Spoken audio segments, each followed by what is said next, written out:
The Doug's Experimental Baseball Tournament is back for a second season. We hope that you enjoyed our occasional off-season videos, but playtime is over. We are posting Monday through Thursday for the next 2 months or so it's time to saunter up to that fire hydrant and say, Today we've got our first team reveal. If you felt personally slighted by the work stoppage this past off-season, good on ya. You absolutely should. But there are a couple teams in baseball's past that very likely had more of a license to bitch than anyone else out there. The 1981 Cincinnati Reds finished the regular season with the best record in baseball, and there were playoffs, but those playoffs did not include the Cincinnati Reds. Curious how that worked? Well, we are the Dougs, and we tell baseball stories. It's season 2, baby! Man, is it good to be back doing the experimental baseball tournaments. If you're new to the channel, welcome! Everything we do here, whether it be our tournaments or our other content, is an excuse to tell a lot of baseball stories and a lot of jokes, so if that sounds interesting to you, stay in the know and help us grow by getting yourself a free subscription to the channel and liking this video. It is long overdue story time with the Dougs. It's actually a bit of an origin story, and since it loosely ties in today's team, it's time to uncork this puppy. There was so much to be angry about in this past work stoppage, and I'm sure it's still top of mind for many out there due to its recency. But personally, I'm still frustrated by the delay of the 2020 season. Sports has a way of, I'm not going to say healing. Healing is the cliche, and maybe there are people out there that feel that it has that power, but at the very least, I'll say that it has the power to distract and divert passionate energy into something safe. I distinctly remember getting a lump in my throat when in the first game back from a pause after the events of September 11th, Mike Piazza hit a home run in the 8th inning to put the Mets up 3-2. The home run doesn't matter, I mean, it does, but it doesn't in the grand scheme of things. What got me was this shot of the members of the FDNY, or NYPD, or both, smiling and laughing. I don't know why sports has the power to do this. I don't know why I say we and us when talking about the teams I support. I certainly don't play for them. I certainly haven't deluded myself to believe that every member of the team is the highest quality of human being, but I don't question it.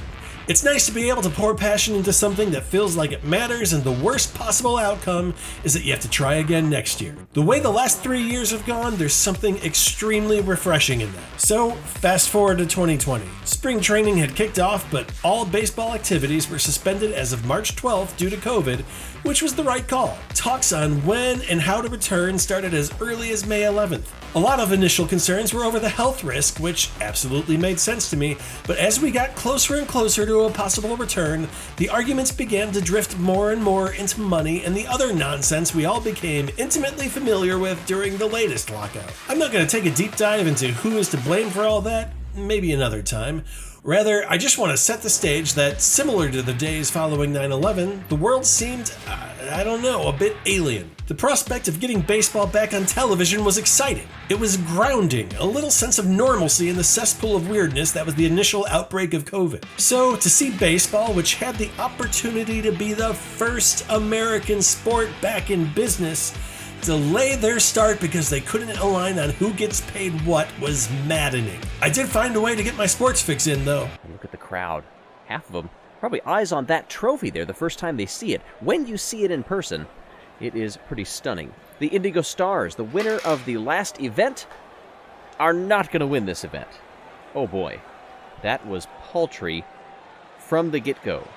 One night in the middle of all this mess, ESPN did one of their promotions where they turned into the Ocho for the evening, and as part of that broadcast, they aired one of the seasons of the Marble Olympics. If you're unaware of what these are, there are several marble racing channels across YouTube, but my favorite is Gel's Marble Runs. Their big event is called Marble League or Marble Olympics, and I'm unashamed to say that I got invested. After deciding on a team that I wanted to support, it became easy to lose myself in it a bit and yell at the TV with the family. I support Balls of Chaos, by the way, the bad boys of the Marble League. Even got me a shirt. The fact that we were all having fun with it was fascinating to me. It was such a relief to become invested in something, to cheer for something, and the negative consequences of a bad outcome were so trivial. I'm so grateful to those guys for bringing that little bit of normalcy into our house while the baseball folks were squabbling over the cash. So that got me thinking that we could do the same sort of thing with simulated baseball. And later came along the ideas of being kind of satirical and entertaining with it, along with telling a bunch of baseball stories. And thus,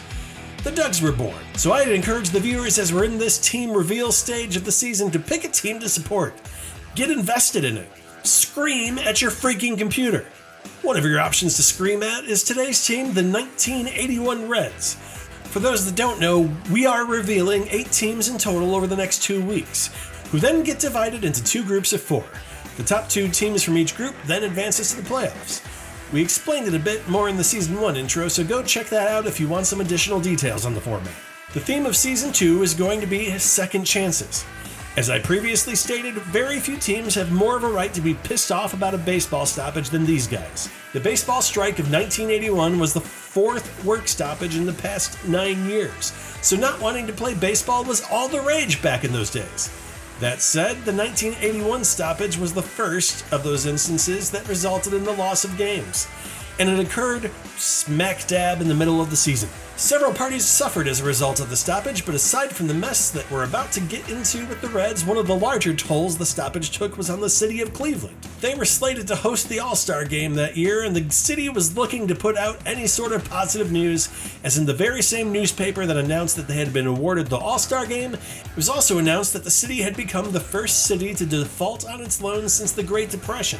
You could say they had hit Cleveland rock's bottom. No? Okay, so what did they do? They became the Dugs. Fantasy baseball had yet to become a thing, and out-of-the-park baseball was definitely not a thing, but they still had Stratomatic baseball, which had been established for 20 years by this point. Stratomatic was out-of-the-park baseball before OOTP was a thing. You picked your team from real-life players whose real-life stats influenced the outcome of the game, along with some luck, of course, as determined by dice rolls. They opened up the stadium, which could sit 80,000, and 58 fans came flooding through the gates. They booked their traditional anthem singer, who was typically accompanied by an organ, but in light of this smaller scale event, they got him an accordion player. They got their mascot, the baseball bug, to show up, which apparently at the time was a giant sentient penis with limbs. Bob Feller, who was an Indians legend back in the 30s to 50s, threw out the ceremonial first dice, and then they simulated the All-Star Game complete with an official scorekeeper, in full use of the stadium scoreboard to key the fans in on the goings-on. The National League straight up dominated the game, winning 15-2. Okay, that had nothing to do with the Reds, but it was too good of a story to pass up. Cleveland did eventually get the actual All-Star Game on August 9th, which doubled as a celebration for the league resuming play, as the regular season was to resume on August 10th. The strike had started on June 12th, so all told about 2 months were lost. They decided to split the season into 2 halves, the first time that this format was used since the late 1800s. The division winners of each half would play each other in a playoff series to determine who would advance to the actual playoffs. The Reds went 66-42 across the 2 halves, giving them the best combined record in all of baseball. However, their record in the 2 halves of the season was only good enough for second place in each half, so their season was over. They did get this nice flag, however, so they had that going for them. It should be noted that the second best team in the National League overall, in the St. Louis Cardinals, also missed the playoffs under similar circumstances. What's worse was that this would mark the end of the Big Red Machine era of the Reds. The 70s was an era of dominance for the team as they racked up 953 wins against 657 losses. They made the World Series in 4 different seasons, winning 2 titles in a back-to-back effort in 1975 and 1976. Baked into the machine was the Great 8, a group of players that accounted for 25 Gold Glove awards and 63 All-Star Game appearances. We've got plenty of players to get through, so I won't go into all 8, but in 1981, only 5 of the 8 remained, and 3 of them would end their run with the Reds after the 1981 season with that stupid flag as their parting gift. We'll start with the 3 that left the team after the 81 season. Conveniently, they're also serving as the starting outfield for the squad. George Foster is out in left field. He was voted MVP in 1977 for good reason, leading the league in home runs with 52 and also leading the league in runs scored, total bases, slugging, RBIs, and OPS. His 1981 season was nothing to sneeze at either, landing him in third in MVP voting. He had a stellar on-base percentage at .373 and was north of 20 home runs for the 7th consecutive season. After 1981, he'd be traded to the Mets. Ken Griffey the Sr. is out in center field. Here's another guy that got on base all the time. From 1975 onward with the Reds, he only dipped below an on-base percentage of .350 once, and finished the 1976 season above .400. His 1981 numbers were right in line with that, landing on base at a .370 clip. After 1981, he was off to the Yankees in free agency. Dave Collins was hunkered down in right. As you can tell by the picture I used, Collins was Mr. Excitement. He was a speed guy, having pilfered 79 bases in 1980, and he didn't have a case of the Billy Hamiltons either, as he frequently got on base for the Reds, pushing his on-base percentage north of .350 in his 1978, 79, and 80 seasons. Behind the plate, you've got a legend in Johnny Bench. He played every season of his career for the Reds from ages 19 to 35. He wasn't sent away by the organization after 1981, but missing the playoffs that year could have ruined his last best chance at a third World Series title as he retired 2 years later in 1983. He's a two-time MVP and Hall of Famer, racking up nearly 400 home runs in his career and slashing .267, .342, .476. As long as Bench was with the Reds, Dave Concepcion has him beat, spending 19 years with the club. He was a 9-time All-Star, but never could get over the top for that Hall of Fame vote. He could always field, winning the Gold Glove on 5 different occasions. His hitting was up and down, but it was definitely up in 1981, as it's arguably his best season. He hit .306, second only to the random .319 he put up in his age 39 season. He's also credited for prepping his heir apparent, Barry Larkin. Concepcion and Larkin topped the leaderboards in years played for the organization, and their combined time with the club spans from 1970 through 2004. We'll spend less time on the remainder of the starters as they aren't as noteworthy as who we've already touched on, but going very quickly around the horn, it's Dan Dreesen over at first, who is known for his defense at first base and his propensity for walking, which makes him easily one of the least interesting first basemen we've ever talked about. At second base, it's Ron Oster, who Bill James calls a quiet, efficient player who was always overlooked. So, yeah. Moving on, at third base and rounding out the starting lineup, it's Ray Knight. Now let's see what we've got in the way of arms. Tom Seaver is going to be the most recognized name on this team. This was his age 36 season, so you can make the argument that he was past his prime, but he was still going strong. In fact, he was the runner-up for the Cy Young in 1981, beaten only by Fernando Mania. He came to the Reds in 1977 as part of what has become known as the Midnight Massacre. Dude was a Mets legend. He had won 3 Cy Youngs for them on top of their miracle World Series win of 1969. The Mets entered the season without a single winning season under their belt, having entered the league just 7 years prior in 1962. On August 14th, they were 10 games behind the division-leading Chicago Cubs, but then they went on to win 14 out of their remaining 17 August games and 24 out of their 32 games the rest of the way. They not only passed the Cubs, they ended up 8 games ahead of them when it was all said and done. They went on to sweep the Atlanta Braves in the NLCS and took down the World Series against the Baltimore Orioles in 5 games. Not too shabby when your first winning season ends up a World Series winner. You can begin to understand why Seaver might be so highly regarded in New York, especially with his Game 4 performance when he went for a 10-inning complete game, winning 2-1. None of this really mattered to the chairman of the board, Donald Grant, though. Seaver was woefully underpaid, so he wanted to renegotiate his contract. The rest of the Mets management hid under a table and gave Donald the freedom to make all the decisions in this regard. His decision was, nah. He didn't really get why players were so greedy, reportedly reacting to the audacity of Seaver turning in an application of membership for the same Greenwich country club that he belonged to. So Tom attempted to circumvent this douchebag and got in touch with the owner and general manager, who were more amenable to a contract extension, but just as Seaver was about to sign on the dotted line, this guy opened his mouth. This guy is Dick Young, a journalist who had a nasty habit of being a giant, well, dick. Naturally, he's been admitted to the Writers' Wing Hall of Fame. I could give this guy an entire piece to himself, but today we'll focus on his propensity for bringing up people's wives into the story. In 1987, he postulated why the previously mentioned Johnny Bench's first marriage had ended.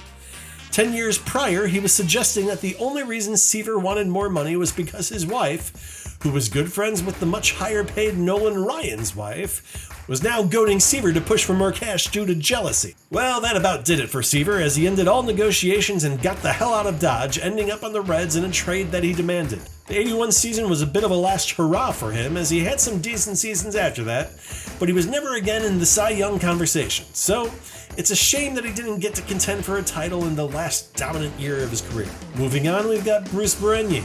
In 4 out of his 7 seasons, he was in the top 5 for fewest home runs allowed per 9 innings. It could be because hitters were horrified of standing in the box against him, as he also led the league in walks issued during 4 seasons, including leading the league in 1981. Mario Soto's up next. He had his ups and downs, but his ups were up enough to land him on the National League All-Star team on 3 different occasions. I'm gaining a newfound respect for the Reds, as this is another guy that was a Red through and through and has contributed so much to the team. Aside from spending his entire 12-year career with the team, he's also credited with teaching Edinson Volquez and Johnny Cueto their changeup, who both had stints with Cincinnati, and if that wasn't enough, he's still with the organization, albeit in the front office. Rounding out the rotation, it's Frank Pastore, and I don't want to talk about his baseball career. Rather, let's echo him and bring you some stats on his ability to eat cows. He opens an article that he wrote for townhall.com. The Big Texan in Amarillo, Texas offers a free 72-ounce steak if you can finish it in less than an hour. I've done it 7 times. I should note here that it's actually more impressive, if that's what you call this, than it sounds. It's not just the 72-ounce steak. The dinner challenge also features a salad, a dinner roll, baked potato, and a shrimp cocktail that all needed to be completed in order to get credit for the challenge. Let's go to the big board. He says that in 1976 he completed the challenge in 21 minutes, and later that fall it was 19. The next spring he was back completing it in 17, then 15 on his way home before going for 13 and 11 the next year. The granddaddy of all the times was 9.5 minutes, which was a record for the restaurant, until Joey Chestnut, yes, that Joey Chestnut, the champion competitive eater, rolled through and polished it off in 8 minutes and 52 seconds. That's pretty impressive.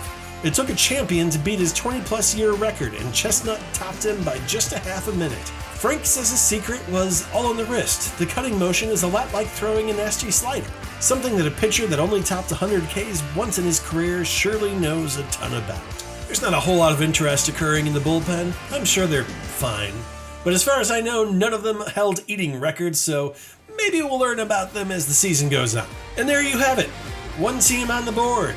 We're going to be right back at it for the next 3 days, fleshing out the rest of Group A to see who is going to match up against the 1981 Reds. So, until tomorrow, I've been Johnny Paprika, hoping all of your balls are fair and all of your wood is good.